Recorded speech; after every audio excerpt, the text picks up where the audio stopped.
오늘 하나님께서 우리에게 주시는 말씀은 요한복음 17장 14절부터 19절까지 말씀입니다.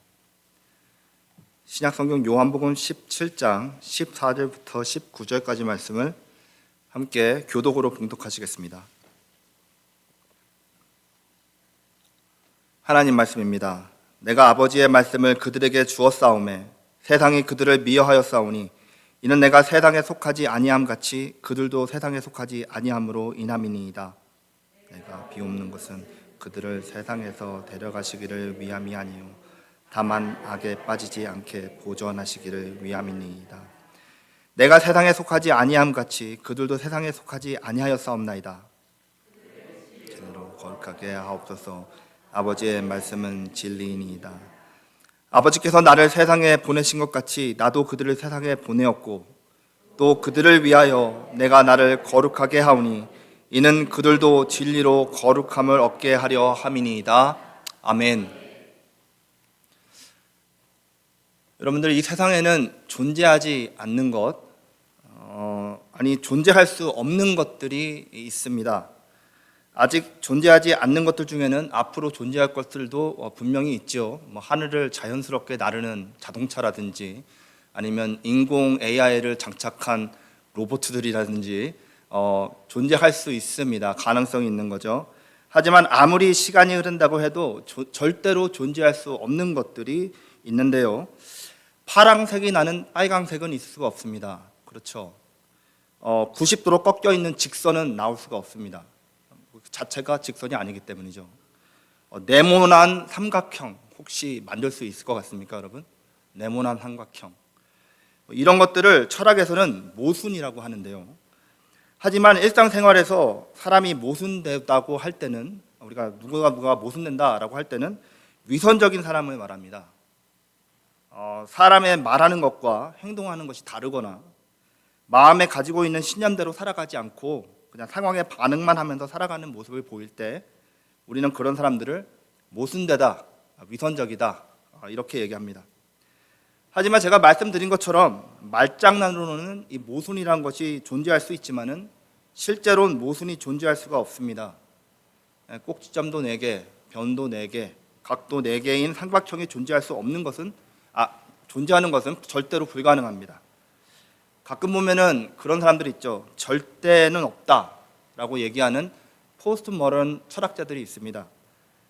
그런 사람들에게 네모난 삼각형을 만들어 보라고 하면은 그것은 불가능하다라고 얘기합니다. 그래서 묻죠. 저 같은 이상한 사람이 절대로 불가능하냐라고 물어보면은 대답하지 않고 그냥 얼버무리거나 아니면은 절대가 있을 수도 있네요. 이렇게 얘기합니다. 모순은 실제로 존재할 수 없습니다, 여러분. 그런데 예수님의 제자라고 하면서도 삶이 모순된 사람들이 너무나도 많습니다. 지난주에 말씀드린 것처럼 십자가를 지고 예수님께서는 골고다로 올라가셔서 돌아가셨는데 많은 사람들은 십자가를 목에다 걸고 예루살렘으로 들어가서 다스리시기를 원하는 사람들이 더 많은 것 같아요. 예수님을 따라간다면서 이기적인 사리사욕을 다 채우려고 하는 사람들이 너무나 많습니다. 예수님을 따르는 사람들이 예수님의 가신 길을 멀리하거나 따로 간다면 그건 존재할 수 없는 일이죠. 모순된 것입니다. 근데 그렇게 모순된 삶을 살아가는 그리스도인들이 너무나도 많기 때문에 교회가 나약해지고 하나님의 나라의 확장이 이루어지지 않는 것입니다. 여러분, 제자도를 우리가 계속 보고 있습니다. 제자의 삶은 예수님을 따르는 삶입니다. Following Jesus. 제자도란 인생의 여정에서 예수님을 닮아가는 과정을 가리키는 말입니다. 구원의 값은 은혜로 받는 것이지만은 제자도는 우리의 모든 것을 다 요구하는 완전한 변화입니다. 제 말을 오해하지 않으시기 바랍니다. 제자도는 은혜가 필요 없다는 것이 아니라 다른 것이죠. 다른 은혜가 필요하다는 것입니다. 모든 성도를 제자로 부르신 예수님은 자기를 부인하시면서 날마다 십자가를 지고 따르는 사람만이 참된 제자의 길을 걷는 사람이다라고 말씀하셨습니다. 근데 이런 제자의 삶을 사는 성도들은 세상에서 사는 사람들과 똑같을 수 없습니다. 제가 이 말씀을 오늘 많이 반복할 것입니다. 예수님을 따라 사는 사람들은 세상 사람들과 똑같이 살아갈 수 없습니다. 제자로서 이 세상을 살아가는 것은 정말로 어려운 일입니다. 오늘 본문에 나온 예수님의 말씀을 빌리자면 14절 말씀에 내가 아버지의 말씀을 그들에게 주었사오매 세상이 그들을 미워하였사오니 이는 내가 세상 속에 속하지 아니함 같이 그들도 세상에 속하지 아니함으로 인함이니이다. 아멘. 우리가 성도로서 모순되지 않은 올바른 제자의 삶을 살아가면 세상이 우리를 미워할 것이라는 말씀입니다. 말씀대로 살려고 하면은 세상은 우리를 그냥 호락호락하게 그냥 넘겨주지 않습니다. 세상은 성도들을 대놓고 핍박하고요, 숨어서 유혹하고요, 성도들을 실족하게 만듭니다. 제자도를 걸어가는 우리들을 세상은 미워합니다. 그리고 그것은 희한한 것이 아니라 당연한 것입니다. 성도들, 제자들은 세상과 다른 방향을 향해서 걸어가고 있는 사람들이기 때문입니다. 여러분, 한국 출퇴근길을 한번 생각해 보세요. 지하철이 있습니다. 그 지하철에 사람이 막 붐비고 있죠. 그래서 사람들이 한 곳으로 우르르 몰려가면 물결같이 사람들이 끌려서 갑니다.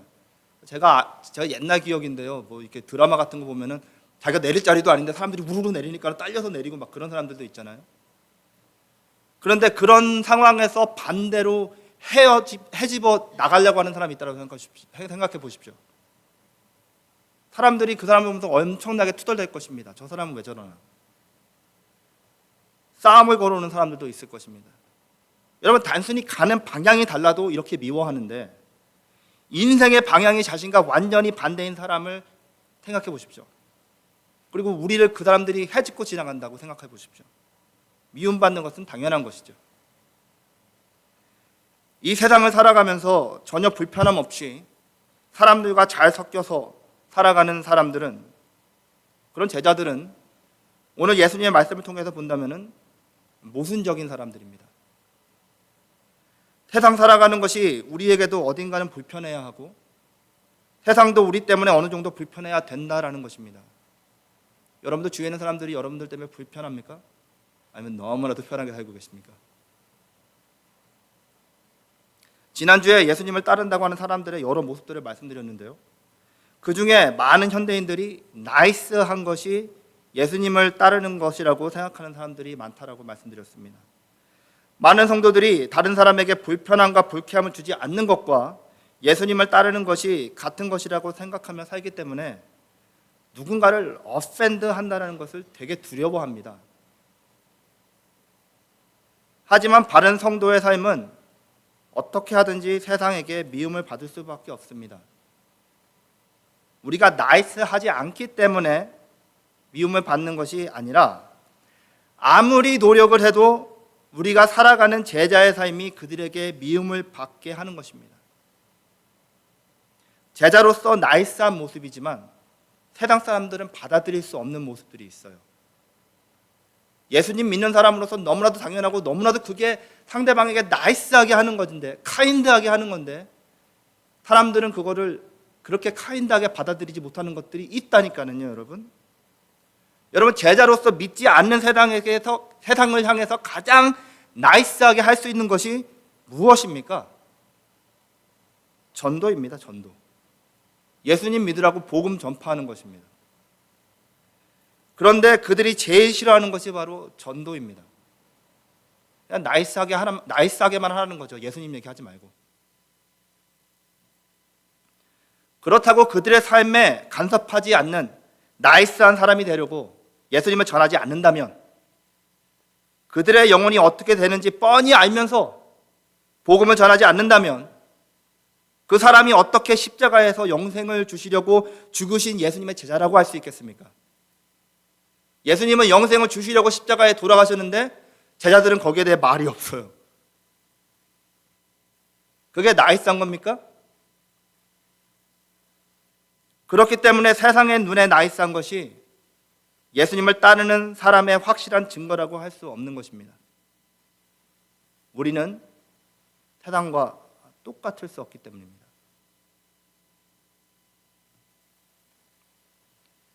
그러면 제자들이 세상과 다를 수밖에 없는 이유를 좀 더 깊게 보도록 하겠습니다.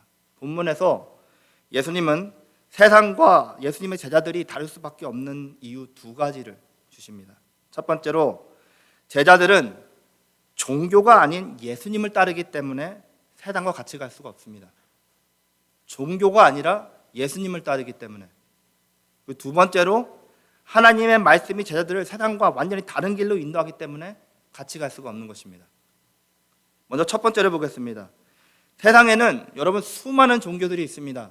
4대 종교 외에도 수많은 종교들이 추종자들에게 축복을 약속하면서 그들의 충성을 요구하는데요. 우리가 알아야 할 것은 이 모든 종교의 중심에는 사람이 있다는 것입니다. 결국에는 신을 향한 충성이 목적이 아니라 그 충성을 통하여 자신이 어떤 유익을 얻는가에 사람들의 초점이 맞춰져 있습니다. 내가 충성하는 것이 목적이 아니라 충성을 하면 복을 받는 게 목적인 거예요. 근데 예수님 그렇게 믿는 사람들 많죠. 그렇게 충성하는 분들 많죠. 그렇기 때문에 이기적인 인간이 만들어낸 그 신들도 다 자기 자신이 받을 충성과 제사에 초점이 맞춰져 있습니다. 모든 신이 그래요. 신도 이기적이고 신도들도 이기적인 것이 종교입니다. 착하게 사는 것도 남에게 베푸는 이유도 모두 다 자신을 위해 사는 것이죠. 아무리 베풀고 나누는 것처럼 보이고 욕심을 참고 선을 이루려고 해도 근본이 이기적이니까 이기적인 죄성을 가진 사람들에게 어필되는 것이 세상의 종교입니다. 다만 이기적인 것을 덕, 의, 선 이런 걸로 막 이렇게 포장하고 섞어서 이기적이 않은 것처럼 보이는 거죠. 종교만 그러는 것이 아니죠, 여러분. 모든 인간의 삶이 그렇지 않은 것이 하나도 없습니다. 다 이기적입니다. 정치, 사회, 문화 모든 것이 하나같이 인간의 죄성을 자극해서 이기적인 것을 추구하면서 살아가게 하면서도 그렇지 않은 것처럼 복잡하게 스스로를 꾸미는 것뿐입니다. 결국에 헤쳐보면 중심에는 다 이기심입니다. 이기적인 겁니다. 여러분 부자들의 기부 문화 보시겠습니다. 자녀들한테 물려주니까 욕을 먹잖아요. 그러니까 사회에 환원하는 부자들이 많이 생겼습니다. 한동안 워렌 버핏, 빌 게이트 이런 사람들이 어마어마한 금액을 기부한다고 해가지고 사람들이 친송을 했잖아요. 그분들은 과거의 선배 목사님들, 우리 선배 목사님들이 설교할 때마다 카네기, 제시 페니 이런 사람들 설교에서 인용하는 것처럼 요즘 그때 당시 설교자들도 워렌 버핏, 빌 게이츠 많이 사용했었습니다. 그 사람들 참 이기심도 베풀기를 좋아하고 이렇게 베풀어야 된다. 크리스천 부자들 막 이러면서 저는 그들의 기부나 헌신이 희생이 아니라는 것이 아닙니다. 맞아요. 근데 다만 그들을 위한 헌신과 희생이라는 것입니다. 그들을 위한 희생과 헌신이라는 거예요. 물론 다른 사람들이 그들의 헌신과 희생을 통해서 이득을 얻는 것은 사실입니다.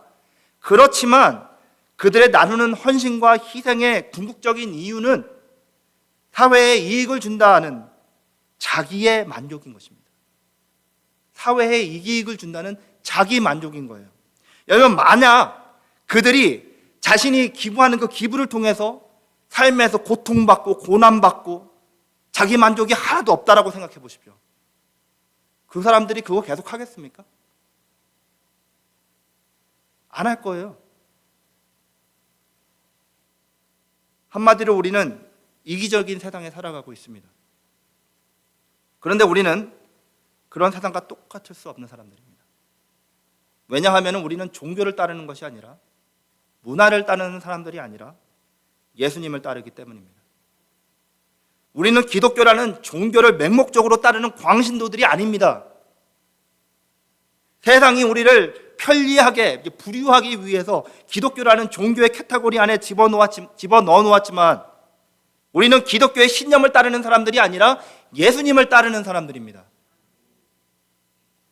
본문 16절에서 예수님은 내가 세상에 속하지 아니함 같이 그들도 세상에 속하지 아니하였사옵나이다. 우리가 구원을 얻은 이유는요 매일 같은 시간에 같은 장소에 모여서 이렇게 살아라, 이렇게 살면 안 된다, 이런 얘기를 자꾸 듣기 때문에 구원을 얻는 것이 아니에요. 예수님은 세상의 모든 신들처럼 우리의 제사와 충성을 위해서 복을 약속하면서 우리를 자신에게 노예처럼 묶어두려고 하시는 그런 이기적인 분이 아니십니다, 여러분. 우리가 예수님을 따르는 이유도 세상의 복이나 누리기 위해서, 아니면 죽어서 천국 가기 위해서, 이런 이기적인 이유가 아니에요. 우리가 예수님을 따르고 믿는 조건은 사랑일 수밖에 없습니다. 우리에게 조건 없이 주신 그 사랑, 그 사랑의 자연적인 반응으로 그분을 쫓는 거예요. 거기에는요, 억지도 없고 강제도 없습니다. 여러분들 예수님이 여러분한테 총 열어놓고 교회 안 가면 가만히 안 놔둘 거야, 이래서 교회에 오신 분들 계십니까? 억지도 없고 강제도 없습니다. 속임수도 없고 조작도 없습니다. 그것은 오직 나 같은 죄인 구하신 주님을 향한 사랑입니다. 세상이 제공하는 다른 것들, 종교, 철학, 이론, 이것을 따르는 이유와 예수님을 따르는 이유는 그 레벨이 틀립니다. 그 이유가 틀려야 돼요, 완전히. 자녀가 부모를 공경하고 순종하는 이유가 먹여주고 재워주고 선물 주시고 말 안 들으면 혼나고 그래서 따르는 것과 부모님이 자신을 향한 사랑과 희생을 알고 따르는 것은 차원이 다른 것과 똑같은 것입니다. 여러분, 자녀가 어머니가 나를 사랑해서, 아빠가 나를 사랑해서 이렇게 잔소리도 하시고 이렇게 따라야지, 순종해야지, 이거를 뭐라 그러죠? 철들었다 그러죠. 네. 그런데 영적으로 철들지 않은 제자들이 너무나 교회에 많습니다. 주일날 교회 안 가면은 한 대 맞을까 봐 교회, 헌금 띵 까먹고서는 헌금 안 내면은 하나님께서 다 보고 계시다가 그래 올해는 그만큼 인컴 딱 이렇게 하실까 봐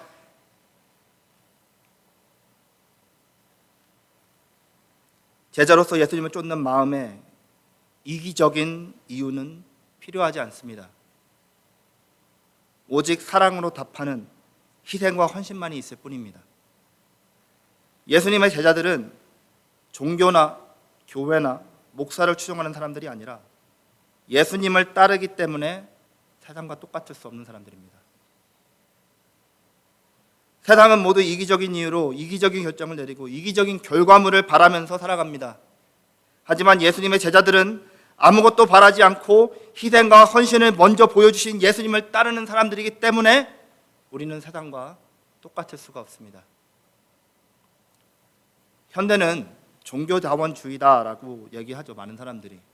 그래서 관용을 가지고 서로를 인정해줘야 한다라고 생각합니다. 그런데 이 다양함을 지지한다고 하면서 점점 단일화를 만들어가는 것 같아요. 다 같은 사람인데 서로 돕는 아름다운 세상을 만드는 것이 모든 종교의 궁극적인 어떤 목표다라고 서로도 얘기하고 모여서 서로 사인도 하고, 신부님은 절에 가서 강의하시고, 스님은 성당 가가지고서는 설법하시고 그렇습니다. 다 같은 거라는 거죠.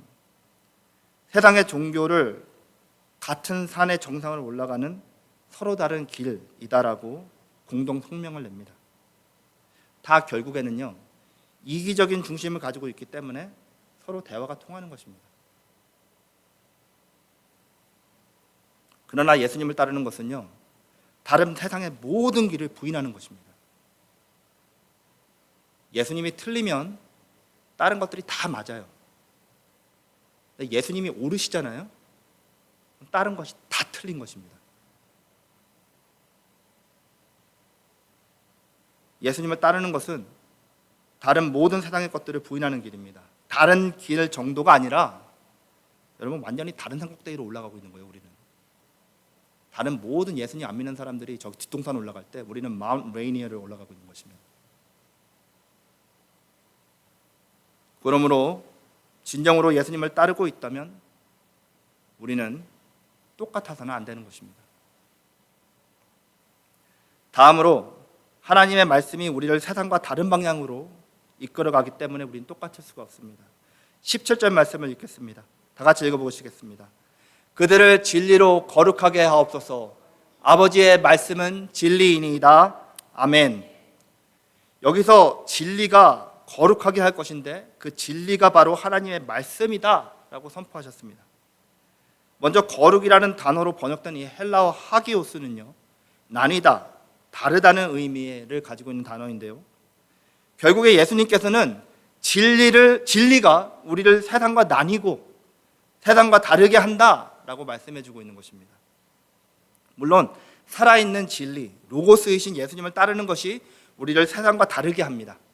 그리고 그 예수님께서 가르치신 하나님 나라의 진리들, 그리고 구약에서 하나님이 직접 가르치시고 선지자들을 통해서 가르쳐주신 그 진리들이 우리를 세상과는 다르게 살아가도록 이끌어갑니다.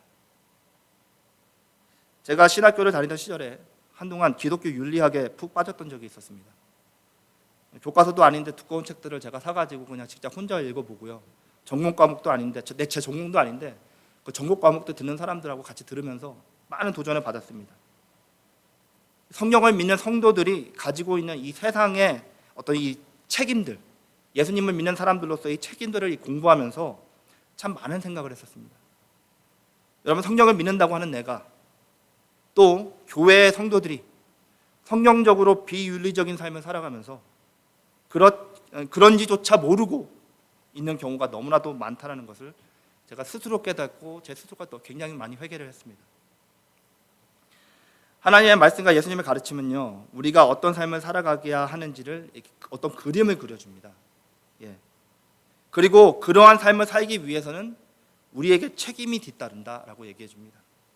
그런데 우리는 성도로서 그 책임을 지려고 하지 않을 때가 너무나도 많습니다.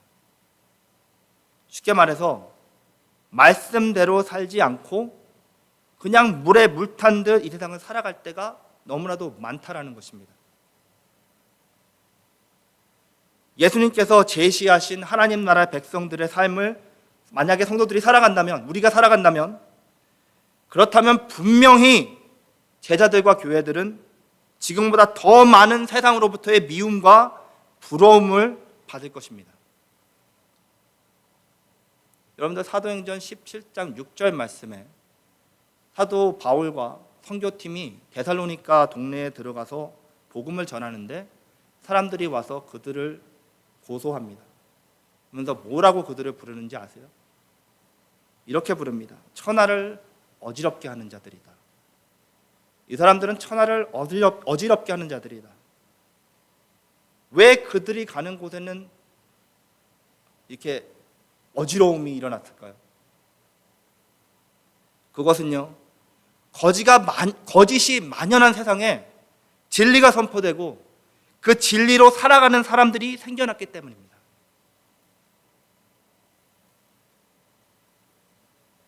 큰사랑교회 성도님들이 가는 곳에는 정신이 없어져. 그냥 이거 말이 많고 막 시끄럽고 막 이래서 정신이 없는 게 아니라 저 사람은 진짜 예수님 믿는 사람들인 것 같아. 저 사람들만 나타나면은 왠지 자세가 바라지고 말이 고라지고. 그렇습니까? 아니면은 야, 쟤네들 오면은 너무 재밌어. 뭐 이렇게 됩니까? 로마서 12장 2절 보면은요, 너희는 이 세대를 본받지 말고 오직 마음을 새롭게 함으로 변화를 받아 하나님의 선하시고 기뻐하시고 온전하신 뜻이 무엇인지 분별하도록 하라, 이렇게 기록합니다. 여러분, 로마는요, 로마서가 기록될 그 당시에 로마 제국의 수도였습니다. 그러니까는 그 로마 제국의 정치, 경제, 교육, 문화 모든 것의 중심지였고요, 모든 길은 다 로마로 통한다 그러잖아요. 그런 로마에 살던 사람들은요, 당시 세상이 좋다라고 하고 세상이 즐기라고 하고 세상에서 가치가 있다고 하는 모든 것들을 가장 빨리 접할 수 있었을 것입니다. 하지만 이제는 예수님을 따르는 제자들로서 세상과 똑같이 살 수 없기 때문에 성령 충만한 바울이 로마에 사는 제자들에게 다른 삶의 방법을 권면했던 것입니다. 이제는 하나님의 선하시고 기뻐하시고 온전하신 뜻이 무엇인지 알아서 그대로 살아가라는 것입니다. 말씀대로 살아라. 하나님께서 분명하게 주신 진리의 말씀을 바르게 분별해서 세상과 다르게 주님 앞에서 굳건히 서서 이 세상을 살아가실 수 있으시기를 바랍니다. 이런 삶을 살아갈 때 세상이 우리를 미워할 것이라는 것을 마음에 깊이 기억하고요, 그 누구를 위해서가 아닌 우리를 사랑하사 구원하시고 제자로 불러주신 예수님을 위해서 담대하고 굳건하게 서는 제자들 되시기를 예수님의 이름으로 축원드립니다. 오늘 말씀을 정리하겠습니다. 여러분, 우리가 일부러 미움받기 위해서 성경 말씀대로 살고 예수님을 따르자라고 말씀드리는 것이 아닙니다. 우리의 목적은 미움받는 게 아닙니다, 여러분. 우리의 목표는 미움받는 것이 아니라 주님을 따르는 것입니다. 다만 예수님을 따르는 것 때문에 세상이 우리를 미워할 때 너무 이렇게 놀라거나 아쉬워하지 말자는 것입니다. 이 사람 나한테 왜 이래? 이렇게 하지 말자는 거죠. 예수님 믿는 사람이 세상을 살아가는 모습은 어딘지 모르게 약간 어색하고 부자연스러워야 합니다. 여러분, 이 말이 대충 살라는 것도 아니고요, 일부러 불편하게 살자는 것도 아닙니다. 누리실 수 있는 거면 누리시고, 불편하게 일부러 이렇게 살자는 말씀이 아니에요. 그냥 죄 많은 이 세상이 자기 집처럼 살아가는 사람들에게 우리가 둘려서 살면서 그 사람들과 너무나도 편하게 살지 말자는 것입니다. 그 사람들이 하는 방법대로, 하는 말대로, 하는 방식대로 그렇게 살지 말자는 거죠. 그렇게 살 수 없다라는 것입니다. 여러분, 제가 9년 전에 가족과 함께 미국 서부, 캐나다까지 쭉 한번 돈 적이 있습니다. 그때 돌면서 한국의 영화관 같은 곳에서도 잠을 잡았고요, 국립공원에서 텐트를 쳐고도 잡았고요, 5성급 호텔에 가가지고서 편안하게 잔 적도 있습니다. 한 달을 돌아다녔으니까요. 그런데 그렇게 돌아다니다가 숙박시설 다 이렇게 누리면서 다니다가 이렇게 떠오른 게 있고 깨달은 게 있습니다. 뭐냐? 아무리 좋아도 불편하더라고요.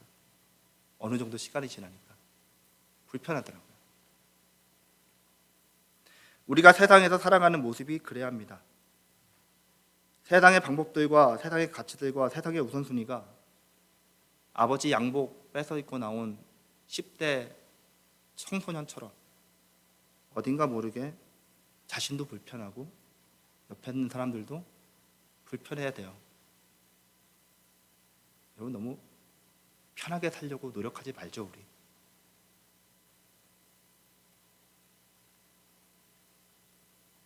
그리고 우리가 그렇게 살아갈 때 세상은 너희는 왜 이렇게 다르냐? 이렇게 얘기하면서 핍박이 있을 수 있습니다. 있을 것입니다. 우리가 그것을 잊지 말고 세상을 정죄하거나 판단하지 말고 세상을 이기면서 살아가는 성도님들 될 수 있기를 예수님의 이름으로 축원드립니다. 여러분, 기억하시기 바랍니다. 우리는 세상과 똑같을 수 없습니다. 똑같았으면 안 됩니다. 기도하시겠습니다.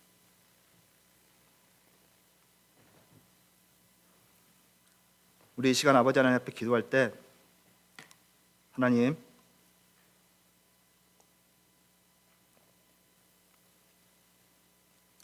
세상과 똑같이 살지 않기를 원합니다. 담대하게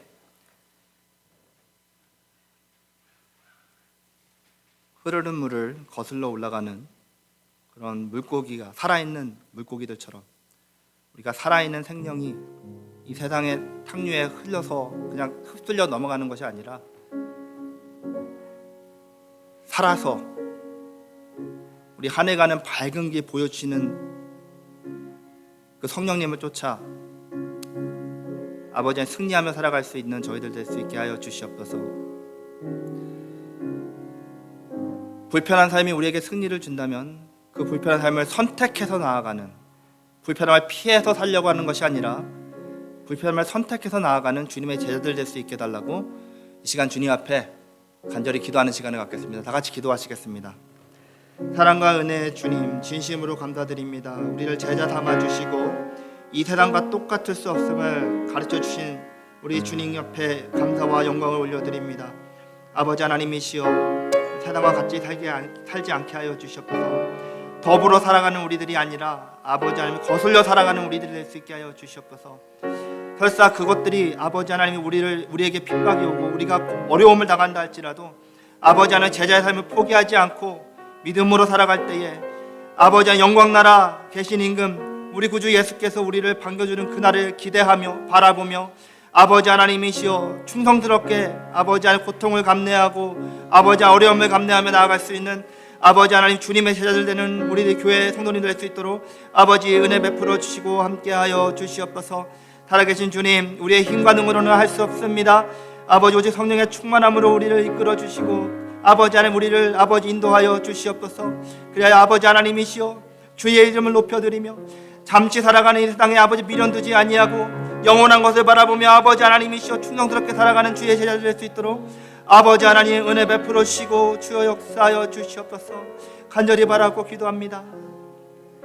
아버지,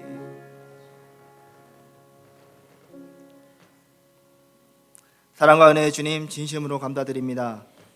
저희들을 제자로 불러주신 주님 앞에 우리들을 산제사로 올려드립니다. 아버지 하나님, 저희들이 살아도 죽어도 주를 위해서 살고 죽는 주님의 제자의 참된 모습으로 이 세상을 살아가게 하여 주시옵소서.